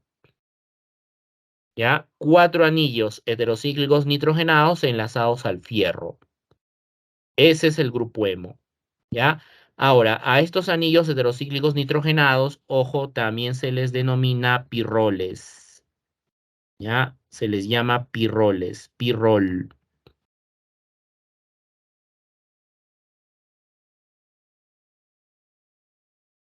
Son los pirroles, ¿ya? Primer pirrol, segundo pirrol, tercer pirrol y cuarto pirrol. 4 anillos heterocíclicos o 4 pirroles enlazados al fierro. El fierro puede generar 6 enlaces covalentes. 4 enlaces están copados con el nitrógeno. Un enlace covalente que le sobre es para que se pueda enlazar a la cadena polipeptídica, ¿no? A estas subunidades, ¿ya? Y eso lo hace a través de la posición, a ver, acá está, a través de la histidina que ocupa la posición 93, este aminoácido, ¿ya?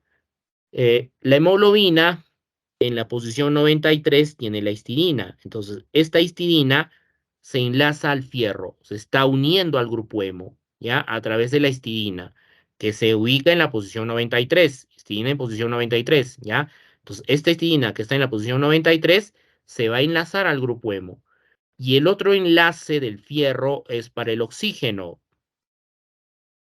¿ya? El otro enlace es para el oxígeno. Entonces, la forma como este grupo hemo se está enlazando a la cadena, ¿no? Este grupo hemo se enlaza a la cadena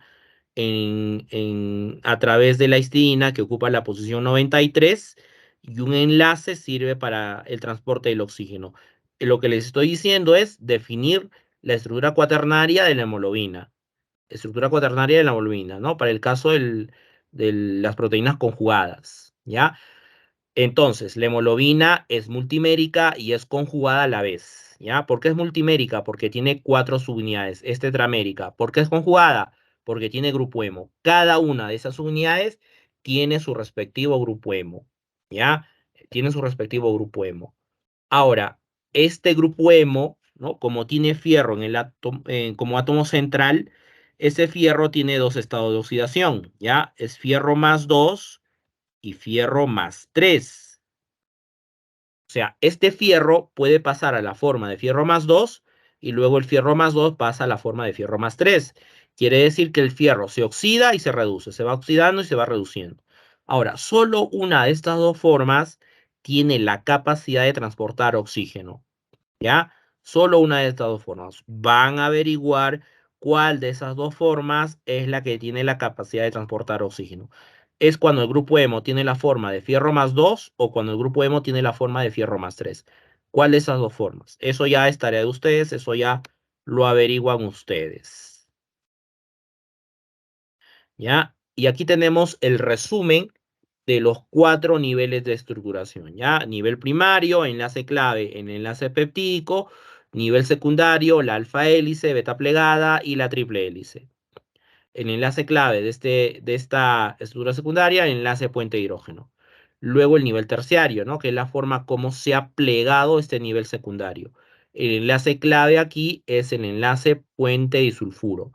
Y luego el nivel cuaternario para el caso de las proteínas que son conjugadas y proteínas que son multiméricas. Y lo que mantiene estable este nivel cuaternario ya son varios enlaces.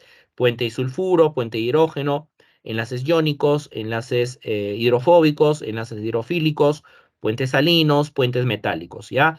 Todos esos enlaces son importantes para la estabilidad de este nivel cuaternario. Ahora, ¿qué es desnaturalización de proteínas? ¿Ya? ¿Qué es lo que hemos hecho en el laboratorio, no? En el laboratorio lo que hemos hecho es desnaturalizar las proteínas, ¿ya? La desnaturalización, aquí está la definición, consiste en la pérdida de todas las estructuras de orden superior, secundario, terciario y cuaternario. Cuando la proteína pierde el nivel cuaternario, me queda el terciario. Cuando se pierde el nivel terciario, me queda el secundario. Y si pierdo el secundario, me queda el primario. ¿Ya? A eso se le denomina desnaturalización completa de la proteína. Si se pierde el cuaternario, el terciario y el secundario, y por lo tanto me queda el nivel primario, eso es una desnaturalización completa de la proteína. Pero si llego al nivel secundario, supongamos que tenga el cuaternario y pierdo el cuaternario y llego hasta el terciario y queda ahí la reacción, eso es una desnaturalización, pero incompleta. ¿Ya? Si tengo el cuaternario, si pierdo el cuaternario, me quedo con el terciario. Si pierdo el terciario, me quedo con el secundario y queda ahí la reacción. Eso también es una desnaturalización incompleta. Para que sea completa, tiene que llegar hasta el nivel primario. ¿Ya? Tiene que llegar hasta el nivel primario. Y lógicamente, cuando yo les hablo de pérdida de estos niveles de estructuración, eso implica la ruptura de los enlaces que mantienen estable a esos niveles, ¿no? Cuando se rompen los enlaces, todos los enlaces que mantenían estable al nivel cuaternario, llegaría al nivel terciario. Si rompo el enlace puente disulfuro, pasaría al secundario. Si rompo los enlaces puente hidrógeno, me quedaría el primario. Desnaturalización completa de la proteína, ¿ya? Ahora, el nivel primario no se debe tocar. Si yo toco el nivel primario, eso ya no es una desnaturalización, ¿ya? Si yo toco el nivel primario, significa que estoy rompiendo el enlace peptídico. Y el enlace peptídico se rompe con agua. Eso es una hidrólisis. O sea, la hidrólisis es diferente a la desnaturalización, ¿ya? Son dos cosas diferentes. Como consecuencia de la desnaturalización, lo que obtendría sería aminoácidos. Ahí voy a obtener aminoácidos. Mientras esté intacto el nivel primario, ahí lo que tengo son residuos aminoácidicos. Ya van a ser residuos aminoácidicos. Ahora, la consecuencia inmediata de la desnaturalización, ya sea completa o incompleta, ¿cuál va a ser? Disminución drástica de la solubilidad, la proteína pierde solubilidad y como consecuencia de ello va a haber un precipitado que se observa. Y es lo que se ha hecho en el laboratorio, ¿no? En el laboratorio hemos producido reacciones de precipitación. Eso significa que la proteína se ha desnaturalizado. En algunos casos es una desnaturalización completa y en algunos otros casos es una desnaturalización incompleta. Ahora, si es una desnaturalización completa, ahí definitivamente la actividad biológica de la proteína va a ser cero. Ya su actividad biológica es cero. Si la desnaturalización es incompleta, todavía la proteína va a tener cierta actividad biológica, pero es una actividad biológica mínima, ya una actividad biológica mínima. Esa es una consecuencia importante de la desnaturalización de la proteína. Ahora, ¿cuáles son estos agentes desnaturalizantes? ¿Ya? Que pueden producir desnaturalización de las proteínas. Estos agentes desnaturalizantes se clasifican en dos grupos. Tenemos agentes físicos y agentes químicos. Dentro de los agentes físicos tenemos la alta temperatura, el calor, ¿ya? La alta temperatura es un agente desnaturalizante físico. La radiación infrarroja y la radiación ultravioleta también pueden producir desnaturalización de la proteína. Dentro de los agentes desnaturalizantes químicos, tenemos el caso de las sales. Alta concentración de sal, ¿ya? Una alta concentración de sal, pero ¿qué tipo de sales? sales que sean solubles en agua. ¿Qué sales son solubles en agua? Por ejemplo, las sales de cloruro, las sales de sulfato y las sales de fosfato. Cloruro, sulfato y fosfato. Ese tipo de sales son solubles en agua. Y estas sales lo que van a hacer es deshidratar a la proteína. Al deshidratarlas hace que pierda solubilidad y precipite de manera inmediata, que puede ser con desnaturalización completa o desnaturalización incompleta. Eso va a depender de la concentración de sal que se esté usando. ¿Ya? El otro agente químico son los extremos de pH, es decir, sustancias que sean demasiado ácidas o sustancias que sean demasiado alcalinas. Sustancias ácidas, como el caso del ácido nítrico, el ácido tricloroacético, ¿no? Esos son ácidos fuertes que van a producir desnaturalización completa de la proteína, ¿ya? Bases también. Tenemos bases como el hidróxido de sodio. El hidróxido de sodio también es un agente desnaturalizante que va a producir precipitación con desnaturalización de la proteína. ¿Ya? Los metales pesados. Los metales pesados desnaturalizan a las proteínas, como el caso del plomo, por ejemplo, el mercurio, el arsénico, ¿no? Esos tres metales son los más tóxicos y van a producir desnaturalización de proteínas. Detergentes químicos. Detergentes químicos también producen desnaturalización de proteínas. Hay un agente químico utilizado en los laboratorios que se denomina SDS, el CD, a ver, dodecil sulfato sódico, es el SDS, ¿ya? El SDS. SDS significa dodecil sulfato sódico. Este dodecil sulfato sódico es un detergente químico utilizado en los laboratorios de bioquímica para hacer limpieza de algunos materiales. Y básicamente lo que va a hacer este detergente químico es producir desnaturalización de las proteínas. ¿Ya? Entonces, estos son los agentes desnaturalizantes.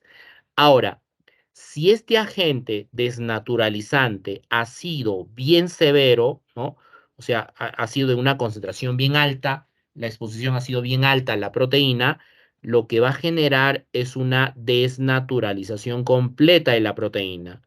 Tendríamos una proteína con una completa desnaturalización, es decir, la proteína ha llegado hasta el nivel primario. ¿Ya? Ahora, si este agente desnaturalizante ha sido leve, no ha sido muy severo, va a producir una desnaturalización. Sí produce desnaturalización, pero en este caso, la proteína va a ser con desnaturalización incompleta, ¿ya? Porque ha sido leve. Sería una desnaturalización incompleta. Tal vez llegue hasta el nivel secundario o tal vez llegue hasta el nivel cuaternario, ¿no? Dependiendo de la exposición, ¿no? De ese agente desnaturalizante. Si es una desnaturalización incompleta, ese proceso se puede revertir, ¿ya? El proceso se puede revertir y la reversión de ese proceso se denomina renaturación. Es la renaturación, ¿no? ¿Qué es lo que se hizo en el laboratorio, ¿no? Obtuvimos una precipitación con desnaturalización incompleta. ¿Y cómo lo renaturo? Le adiciono bastante agua destilada. Y al adicionarle el agua destilada, el precipitado desaparece, va a desaparecer. ¿Qué está ocurriendo? Está ocurriendo una renaturación. Y con la renaturación yo obtendría una proteína renaturada. ¿Ya? Obtendría una proteína renaturada.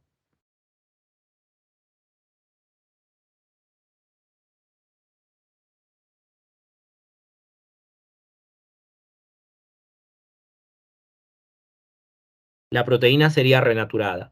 Y esta proteína renaturada tiene una actividad biológica reducida, a diferencia de la proteína nativa, ¿no? La proteína nativa es la que han extraído ustedes, es la albúmina humana, ¿ya? Esa albúmina humana es la que han extraído, ¿no? De la clara de huevo. Es la proteína que se encuentra en su hábitat normal que ha sido extraída, ¿no? En este caso, diluyéndolo con agua destilada y un proceso de filtración. Sería la albúmina nativa. Entonces, esa albúmina nativa, si el agente desnaturalizante ha sido severo, voy a generar una proteína precipitada con desnaturalización completa, ¿no? O sea, que alcanza el nivel primario. Pero si ha sido leve, voy a producir una desnaturalización, pero incompleta. El proceso se puede revertir. le adiciono abundante agua destilada, ocurre una renaturación y la proteína vuelve aparentemente a su estado inicial, pero se denomina proteína renaturada, ¿ya? Es una proteína renaturada. Y la proteína renaturada no tiene la misma actividad biológica que la proteína nativa. Su actividad biológica está disminuida. ¿Por qué está disminuida? Porque ya hubo una desnaturalización, ya ocurrió una desnaturalización. Eh, que ha sido incompleta, ¿no? Y esa incompleta hace que la actividad biológica disminuya, ¿ya? Eso es lo que quiero que diferencien entre la renaturación y la desnaturalización, ¿no? Con la desnaturalización puede ser que sea completa o incompleta. Si es completa, hay actividad biológica cero, pero si es incompleta, puede haber renaturación, pero la actividad biológica va a ser mínima, ¿ya? ¿Por qué es mínima? Porque ya hubo desnaturalización, ¿ya? Ahora, finalmente, para lo que es la parte ya del laboratorio, ¿ya? En el laboratorio lo que se hizo es producir precipitación de las proteínas, ¿no? Se observó un precipitado, ¿ya? Ahora, tenemos 4 factores condicionantes, que son los factores que van a condicionar la precipitación de esas proteínas, ¿ya? Que son los siguientes. El primer factor tiene que ver con la concentración de la sal,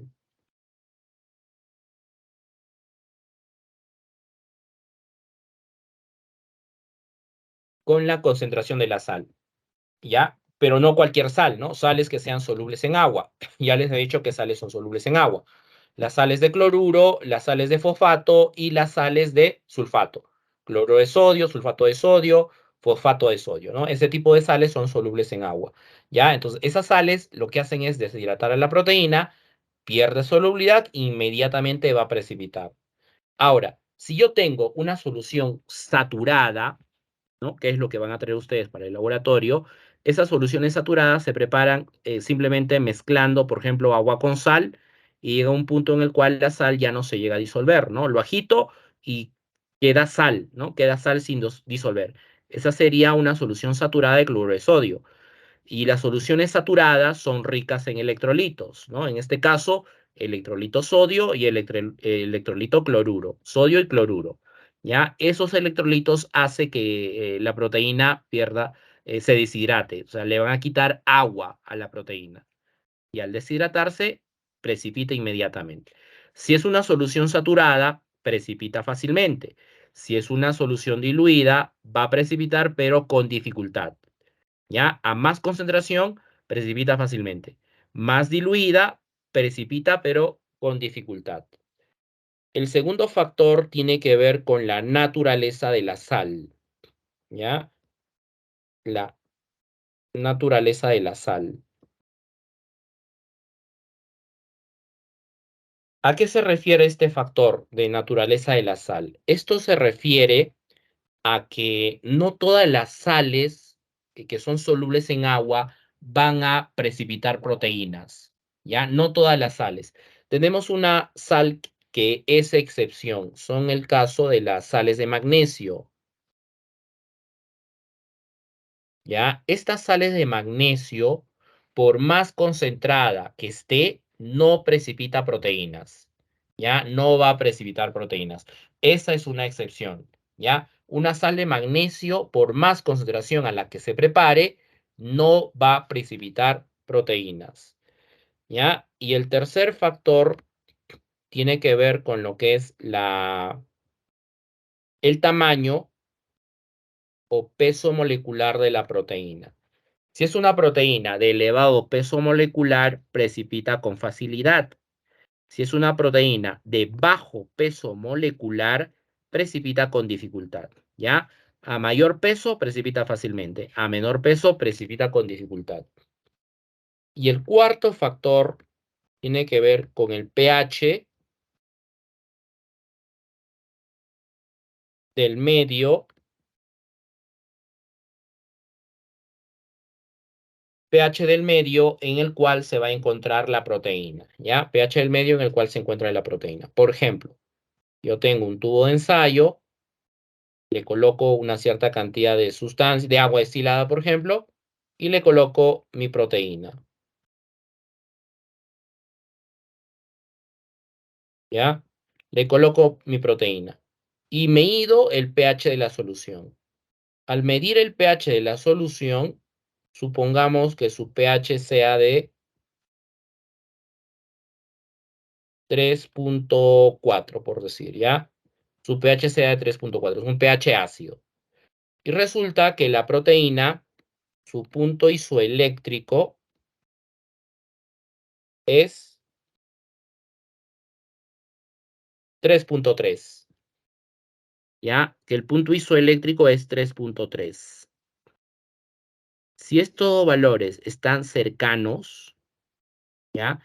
Si el punto isoeléctrico de la proteína está bien cercano al pH de la proteína en el cual se encuentra en solución, en el cual se encuentra disuelto, si estos dos cercanos, la proteína inmediatamente pierde solubilidad y va a precipitar, ¿ya? Entonces, ¿por qué precipita la proteína? Porque el pH de la solución es cercano al punto isoeléctrico de la proteína. Si estos dos son cercanos, va a precipitar fácilmente. Ya precipita fácilmente. ¿Ya? Entonces, no olvidarse que cuando hablamos del punto isoeléctrico es cuando la sumatoria de carga neta del aminoácido es cero, ¿no? El grupo amino ionizado y el grupo carboxilo ionizado, ¿no? Ahí hablamos del punto isoeléctrico. Y yo sabiendo ese punto isoeléctrico de la proteína, yo puedo saber si la proteína es ácida o alcalina. ¿Ya? Y si ese punto isoeléctrico es cercano al pH de la solución en donde se encuentra la proteína, estos son cercanos, la proteína va a precipitar. La idea es que estos dos valores estén alejados. Si estos dos valores están bien alejados, la proteína no precipita, ¿ya? Pero si están cercanos, sí va a precipitar.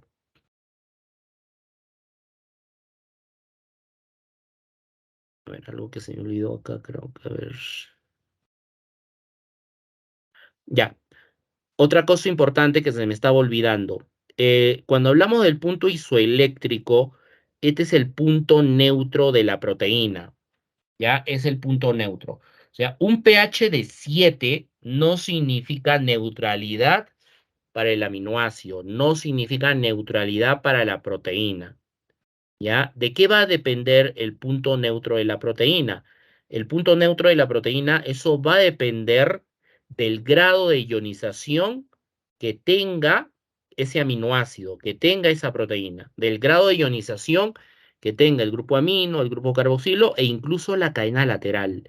De eso va a depender el punto neutro, ¿ya? Y hablamos del punto neutro, cuando hablamos del punto neutro, estamos hablando del punto isoeléctrico. Este es el punto neutro. ¿Ya? Entonces, ojo para el examen, ¿ah? Un pH de 7 no significa neutro para la proteína, ¿ya? Eso va a depender de su grado de ionización del amino, del carboxilo y de la cadena lateral. De eso depende su punto isoeléctrico, que vendría a ser su punto neutro, ¿ya? Y no necesariamente va a ser 7, ¿ya? Entonces, estos puntos isoeléctricos que ven acá, 3.22, 2.771, vendría a ser su punto neutro, ¿ya? Es un punto neutro para esos aminoácidos, ¿ya? Entonces, eso sería todo entonces con respecto a lo que vendría a ser las proteínas, ¿ya? Hasta aquí sería el segundo examen de teoría.